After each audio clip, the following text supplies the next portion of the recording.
So this is the asrock, whatever, asrock Z87 Extreme 4. Came from the thrift store. It was $19. It doesn't want to boot up. I pulled these chips out of here, these BIOS chips, and I placed one in the B position into the A and left B blank. Apparently there's a jumper here. I don't know what the hell it does.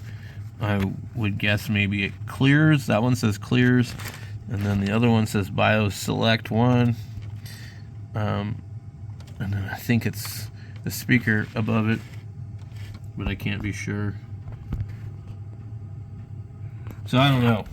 So what I'm going to do here is I'm going to turn this on again, and I'm going to see what it says this time, just for a little redundancy. Okay, so I get this screen here.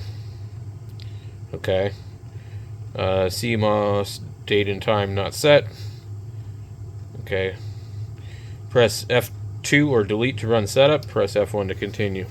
Okay, so I now know what's in here, which is great.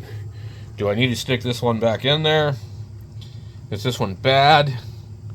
I don't really know enough about this, and I've only stuck one stick of RAM in here, an 8GB stick, because I thought maybe it was halting for some reason on that.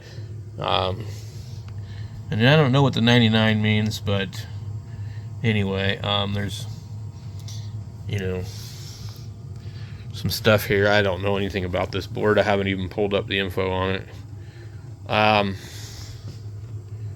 Any suggestions would be great. I'm not a computer guru. I just like playing adult Legos with computers.